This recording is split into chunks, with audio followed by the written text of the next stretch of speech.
প্রেম সাগরে ভাষা উত্তরে থাকবে না তোর পাপুলি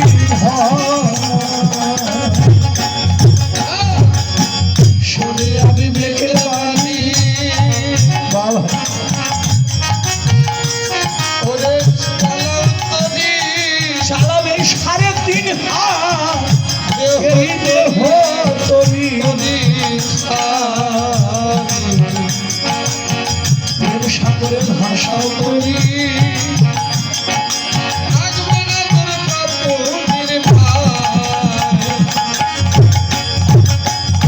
এবার শ্রী গুরু কান্দারি করে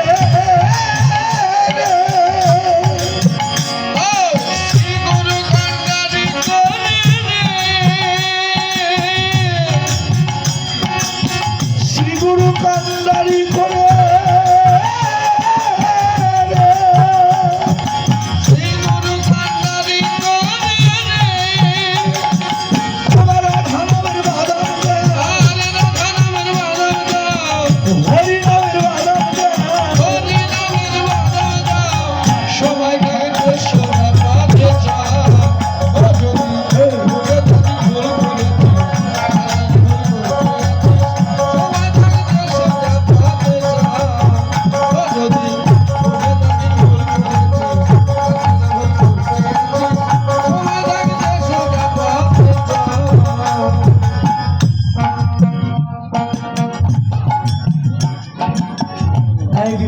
আস্তে ছোট ঢোকাবো ছোট বাজার এইটা কারেন্টে চলে আমি যদি এখানে হাত দিই কারেন্ট কি ক্ষমা করবে আমার নাম কারেন্ট বাবা আমি যদি মালার বস্তাও গলার সাথে বাইরে তুই খা যাবে করতেও পারবি আমার নাম কারেন্ট আমার কাছে সাধু নেই কদু নেই হাত দিই না খবর আছে অতীত জ্ঞান বুদ্ধি বিবেক নিজের কাছে ভগবানের আদেশ দুইটি সবাই কথাটা ধরে রাখো যারা যারা গুরু ধরছো তারাও শোনো গুরুদেবের আদেশ দুইটি ভগবানের আদেশও দুইটা গুরুদেবের আদেশও দুইটা একটা হলো আদেশ সমূহ একটা হলো নিষেধ সমূহ এইটা এইটা করো এইটা করো না এখন নিষেধ করা সত্ত্বেও যদি একটা কাজ করেন তাহলে তো আর ক্ষমা নেই আপনি গীতা খুলে দেখবেন গীতায় লেখা আছে হে অর্জুন জীব তার কর্ম অনুযায়ী ফল ভক্ষণ করে এতে আমার কোনো দোষ নেই বাবা সুন্দর কথা মাসিমা জীব তার কর্ম অনুযায়ী ফল ভক্ষণ করে এতে আমার কোনো দোষ নেই এটা গীতার কথা যেদিন বাবা মা যেদিন গান্ধারীর 100 পুত্র মারা গেল গান্ধারী কৃষ্ণরে গিয়ে কইছিল এই কৃষ্ণাই কে কয় তুই ভগবান যা মুখে আসলেন তাই করে গান্ধারী কৃষ্ণরে গালি দেন কৃষ্ণ কিন্তু অর্জুনের রথের উপর বসা হ্যাঁ ভাই এই তোরা পড়াশোনা করিস ধরে রাখ এই আমার এই কথাগুলো ধরে রাখ পরীক্ষাতে আসতে পারে আমার প্রত্যেকটি কথার ওজন অনেক আমি যদি এমনিতে একটা কথায় হাত দিব মনে করবেন মধ্যে কোনো কারণ আছে গান্ধারী বলেছিল কৃষ্ণ তুই ভালো না কে কয় তুই ভগবান নামের হলো কলঙ্ক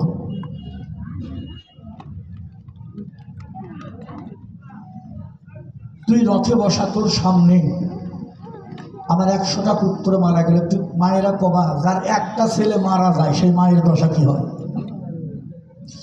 যদি কোনো মায়ের একটা সন্তান মারা যায় সেই মায়ের দশা কি হয় আর যে মায়ের সামনে 100টা সন্তান মরে পড়ে আছে সেই মায়ের দশা কি হতে পারে গান্ধারী তো পাগল হয়ে গেল 100 সন্তানের মৃতদেহ কুরুক্ষেত্রে যুদ্ধে দেখছে তিনি পড়ে আছেন মরা দেহ যা মুখে আসলেন গান্ধারী আর ফিরে না কৃষ্ণরে গালি দেন দিতে গান্ধারী থেমে গেছে বয়স্ক মানুষ তো বুড়ো হয়েছে কৃষ্ণ কয় মারিমা সম্পর্কে করে কৃষ্ণ আর গান্ধারী মারিমা সম্পর্কটা মনে রাখবেন কৃষ্ণ আর গান্ধারী সম্পর্কে হলো মারিমার পুত্রের কৃষ্ণ কয় মারিমা আমার এক গালি দিবা না? গান্ধারী কয় কৃষ্ণ রে তোর তো লাজ হচ্ছে না, একটু গালি দিয়েও না দিয়েও তাই। আচ্ছা কৃষ্ণ, তুই নিজে মুখে বলেছিস সতীর পুত্র যারা সতী নারী তাদের পুত্র মরে না, আমার মতো সতী নারী কেউ নেই। আজকে কেমা তুমি তো দুপুরে আমার ছেলে বানাইলে, তাহলে তোমার আর আমারই কথা হোক। ও মা, তুমি একটু দয়া করে কবা মা, আজকে কিভাবে বলো? মঙ্গলবার। আচ্ছা, গত মঙ্গলবারে কি দিয়ে ভাত খাচ্ছ মনে আছে নাকি? বাবা দাদা নিজেকে প্রশ্ন করেন, কথাটা বলে খুব ওই গত মঙ্গলবারে কি দিয়ে ভাত খাসি? বাবাজিরা, সিয়ারের বাবা, নিসের বাবা, অফিসের বাবারা, সেটাই মনে নাই নাকি? সত্যি কথা না, মনে নেই দিদি ভাই। আর গান্ধারী 49 জন্মের কথা জানতো, 49 বার পৃথিবীতে আসা যাওয়া করছে, এর মধ্যে গান্ধারী কোনো পাপ করেনি। তাহলে গান্ধারীর মতো কয়জন হবার বাবা পারবা? হ্যাঁ, তোমরাও নারী, গান্ধারীও নারী, সব নারী এক নারী না। ওই জন্য প্রথমে একটা কথা বলছিলাম, আগরতলা আর চকিরতলা, 2 তলা 1 তলা না। গান্ধারীও নারী, তোমরাও নারী। গান্ধারী 49 জন্মের মধ্যে তার দেহে কোনো পাপ নাই। এখন গান্ধারীর কথা, 49 জন্মে আমি পাপ করেনি। হে কৃষ্ণ, তাহলে আমার 100টা পুত্র মারা গেল, তুই কি করবি? কৃষ্ণ বলল, মা ঠিকই মা, আমিও জানি 49 জন্মের মধ্যে তোমার দেহে কোনো পাপ নাই। আচ্ছা মা গান্ধারী, তুমি একটু দয়া করে বলবে, মা গান্ধারী তুমি কি 50 জন্মের কথা মনে আছে? আর গান্ধারী থেমে গেছে, আর গান্ধারী থেমে গেছে। মা তোমার কি 50 জন্মের কথা মনে আছে? কয় না তো বাবা। কয় এখন শোনো, 50 জন্ম পূর্বে তুমি ছিলে রাজকন্যা, খুব সুন্দরী নারী ছিলে, যৌবন এলো তোমার অঙ্গে, তুমি গেলে ঘর করতে বরের সঙ্গে, তুমি বাসর ঘরে গেলে, তোমার 100 পুত্র কেন মারা গেল তার বিবরণটা শোনো মা গান্ধারী। মায়ে মায়ে কি গল্প করিস মা তোরা?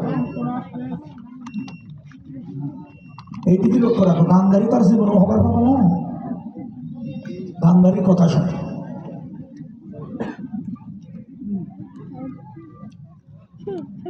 মা 49 জন্ম পূর্বে তুমি খুব সুন্দরী নারী ছিলে, যৌবন এলো তোমার অঙ্গে, ঘর করতে গেলে বরের সঙ্গে, তখন তুমি বাসর ঘরে গেলে, মাকড়সা তার বক্ষ পরে ডিম্বুর ভিতরে কিছু বাচ্চা রেখেছিল ধরে, তুমি এক নজরে সেদিকে তাকালে, তুমি বললে স্বামী কথা বাবা, মাকড়সার বক্ষে কি করে ডিম্বু থাকে ছিনিয়ে আনবে, আমি করবো দর্শন।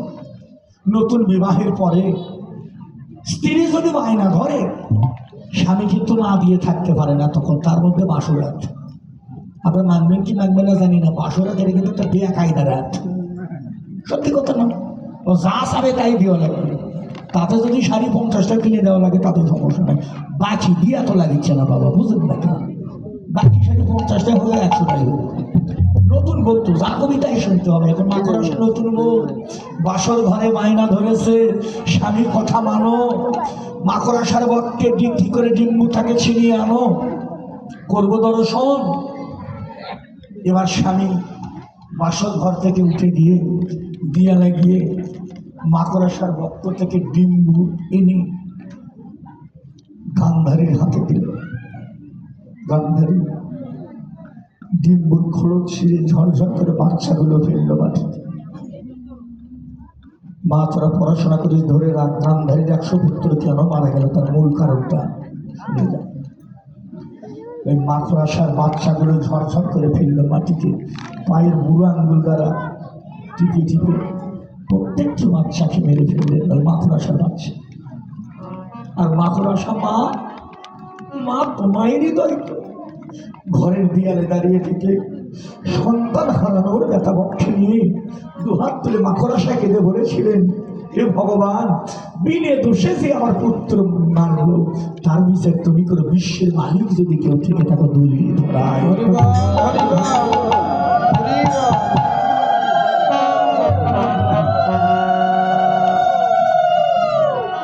মনে পড়ে মা? মনে পড়ছে। দোষকার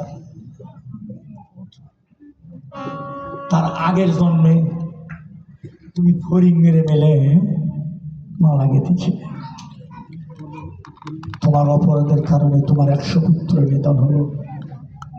এই জন্য আমি প্রত্যেকটি মা বাবারে বলে গেলাম, এখন লুকেই করো আর যাই যেটা করো করো। তুমি মনে করো না যে আমি যা করলাম কেউ তা দেখলো না। একজন কিন্তু আছে, ও দেখছে। আমি আজকে আসলে পরিষ্কার করে দিলাম, সন্তান যদি কোনো অপরাধ নাও করে, মা বাবা যদি কোনো অপরাধ করে, আমি আসলে বলে গেলাম, আমি এক জায়গায় দলিলে পাইছি পিতা মাতার অপরাধ সন্তানকে বহন করতে হয়, বহন করতে হয়। যদি মা বাবা কোনো অন্যায় করে, সেই অপরাধের ভার সন্তানকে বহন করতে হয়। পিতা মাতা যদি কোনো পুণ্য করে, সে পুণ্যের ভাগও সন্তান পায়। আমি নিজে প্রমাণ। বাবা আমার মামা ডিস্ট্রিক্টে রাখ চালাইতো। মামা বহুদিন গল্প করতো, বাবা আমার গাড়ির নিচে কত মানুষ মারছি, বহুদিন জেলও খাচ্ছি। বাবা একটাই ছেলে কলেজে যায়, কলেজে যাইতে নিয়ে আমার ওই মামা তো ভাই তো ট্রাকের নিচে পড়েই মারা গেল। একটা বাস্তব কথা, ঠাকুর সামনে তুমি মিথ্যা কথা কই। কথাটা মনে রাখবেন, অপরাধ কোনোদিন ভগবান কেউ ক্ষমা করে না। অপরাধ কখনো ভগবান কেউ ক্ষমা করে না। আর একটা তত্ত্ব আপনাদেরকে দিই। আচ্ছা, রাম লক্ষ্মণ সীতা হনুমান, রাম লক্ষ্মণ সীতা হনুমান 4 জন যে বনবাসে গেল 14 বছরের জন্য, একটু দয়া করে বলবেন এই 4 জন কি কারো দুধ ছিল? বলেন আপনারা, এদের কোনো দুধ ছিল? রামের কোনো দুধ ছিল? লক্ষ্মণের কোনো দুধ ছিল? সীতার কোনো দুধ ছিল? হনুমানের কোনো দুধ ছিল? কারো দুধ ছিল না। দোষ করছে কে? তার বাবা দশরথ। কইকে একটা ভালো কাজ করছিল, তাই দশরথ বলেছিল তুমি যা চাবে তাই দেবে। কইকে বলেছিল আমি সুযোগ মতো সময় মতো নিচে এলাম, রাম রাজা হবে। কইকে এসে বসলেন, আমার ছেলে রাজা হবে, তোমার ছেলে বনবাসে যাবে। ঠিক আছে বাবা, কথাগুলো ঠিক আছে, আপনার রামায়ণ থেকে বললাম। যখন এই কথা শুনলেন, মোচুক খুলেছে, সোনার মোচুক, রামকে পড়াবে, রাম অভিষেক হচ্ছে, রাম রাজা হবে। এই মতো সময় একটা শব্দ ভেসে আসলো, মহারাজ আমার ছেলে ভরত রাজা হবে, তোমার ছেলে 14 বছরের জন্য বনে যাবে। মোচুকটা ফেলে দিয়ে রাজা দশরথ জ্ঞান হারা হয়ে পড়ে গেল। রামচন্দ্র ভগবান পিতার জ্ঞান ফিরে এলেন। পিতার জ্ঞান ফিরে বলেছিল বাবার কাছে, দশরথের কাছে, বাবা বাবা খেত না। দশরথ কয়, বাবা আজকে আনন্দের দিন, তুই রাজা হবি, কি করে আমি বলবো যে তুই বনবাসে যা? রামচন্দ্র বলল, ভগবান হয়ে বলল, বাবা বাবা তুমি আশীর্বাদ করো, তুমি কৃপা করো, আমি তোমার সন্তান হয়ে কথা দিলাম পিতার বাক্য রক্ষার্থে। যারা যারা মা বাবারে কষ্ট দিচ্ছেন, যারা যারা মা বাবারে খাইতে পড়তে দিচ্ছেন না, যারা মা বাবারে ভুল ধরছেন, তারা আমার এই কথাটা কান খুলে শুনে যান। এই কথা বলার সুযোগ হয়তো আর পাবো না। আপনি একটু কথাটা ধরে রাখবেন, রামায়ণ থেকে বললাম। রামচন্দ্র নিজে বলেছিল ভগবান হয়ে, বাবা বাবা তোমার মতো পিতার বাক্য রক্ষার্থে 14 বৎসর কেন, আমার যদি 14 জন্মে মনে থাকতে হয় তবু থাকবে, তুমি পিতার বাক্য রক্ষা করবে। এই জন্য বলেছিলাম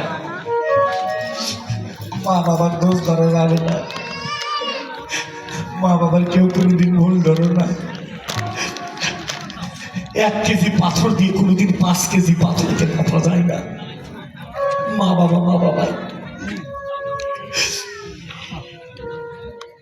ভগবান যেদিন প্রহ্লাদকে বলেছিল, প্রহ্লাদ তুই যা চাবি তাই পাবি, কি চাস? প্রহ্লাদ বললো, ঠাকুর তুমি দিবা, আসতে বাবা ভাই খুব কষ্ট হচ্ছে। হ্যাঁ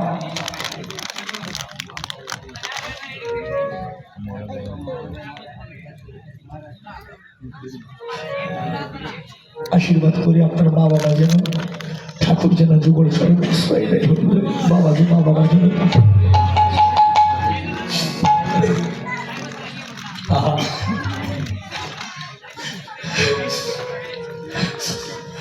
ভগবান যেদিন প্রহ্লাদকে বলে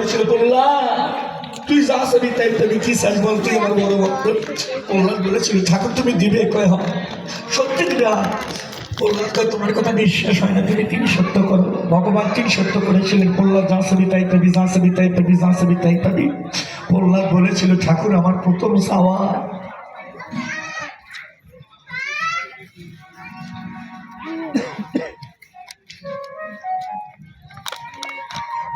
আমার প্রথম চাওয়া, হে ভগবান আমার বাবার মৃত্যুটা যেন তোমার হাতে হয়। নারায়ণ দৌড়ে গিয়ে প্রহ্লাদের মুখে হাত দিলে, প্রহ্লাদ চুপ কর, আমি তোকে কথা দিচ্ছি যা ছবি তাই পাবি, সাহস আসবে কেন? ওই প্রহ্লাদ তুই তো জানিস যারা ভগবানের হাতে প্রাণ দেয় সে তো ভগবান চরণে প্রাপ্ত হয়, তুই কি চাস না তোর বাবার সাজা হোক? প্রহ্লাদকে কত কষ্ট দিয়েছিল এটা আপনারাও তো জানেন। দেয়নি প্রহ্লাদকে কষ্ট, পাগলা হাতির পায়ের নিচে দিল, বিষপান করাইলো, আগুনে ফেলে দিলেন, সাগরের জলে ফেলে দিলেন, বক্ষে পাথর চাপা দিল, সর্প দ্বারা দংশন করাইলো, বিষ খাওয়াইলো। তারপরে প্রহ্লাদকে মারতে পারেনি, এত কষ্ট দিলে। তুই একটা বড় ভক্ত প্রহ্লাদ, আমার তোর বাবার সাজা হোক, তুই চাস নে? প্রহ্লাদ কয় ভগবান তুমি কিন্তু আমায় কথা দিচ্ছ, যা চাবো তাই দিবি। ভগবানের বাক্য বন্ধ হয়ে গেল। উজ্জ্বল শোন ভাই, বাবা মায়ের সামনে কোনোদিন দুর্ব্যবহার করবি না। সারা জীবন কীর্তন করে কোনো লাভ নেই। যত মালা জপ, যত তিলক কাট, একাদশীটা যদি 14দশীও করিস, দুর্গা পুজো একটাকে যদি 10টাও করিস, তোদের এই পুজো কোনো কাজে আসবে না। যারা মা বাবারে কষ্ট দেয়, কথাটা বলে গেল।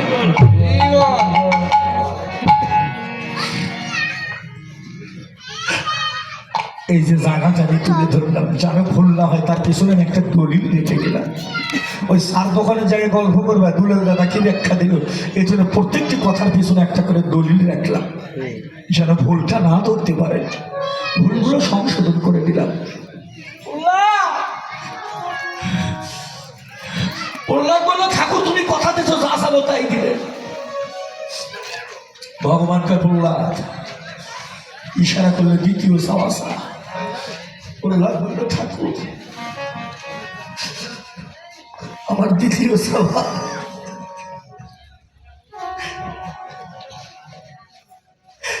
আমার দ্বিতীয় চাওয়া ঠাকুর, আমার বাবার যখন দেহ থেকে প্রাণ পাখি চলে যাবে, তুমি একটু যুগল হয়ে আমার বাবার সামনে দাঁড়িয়ে থেকো।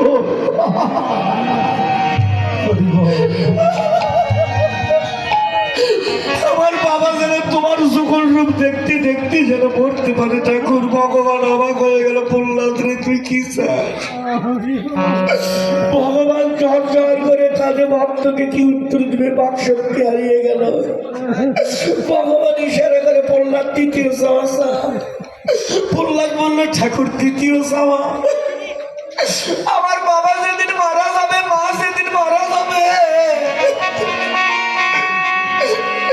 যেদিন আমার বাবা মা ওই ভব নদীর পার ঘাটে দাঁড়াবে,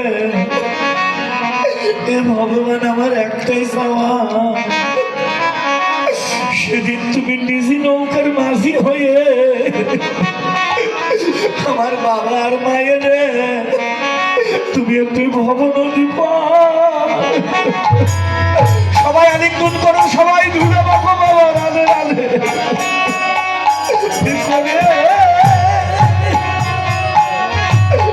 করে দিও।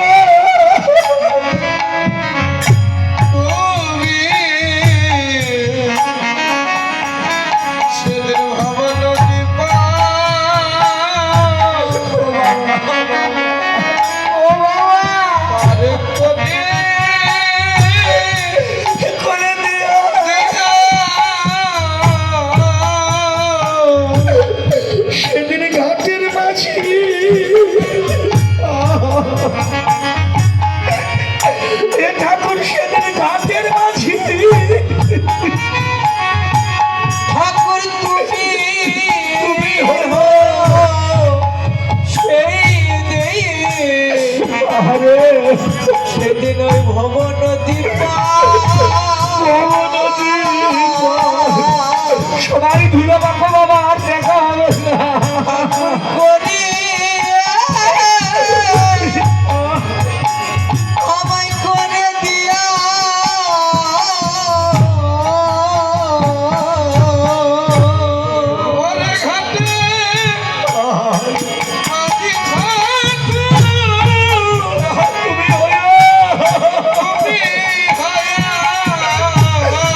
ভবনদী ভবনদী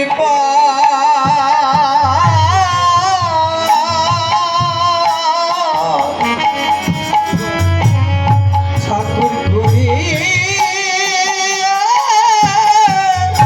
তুমি করে দিও করে দিয়া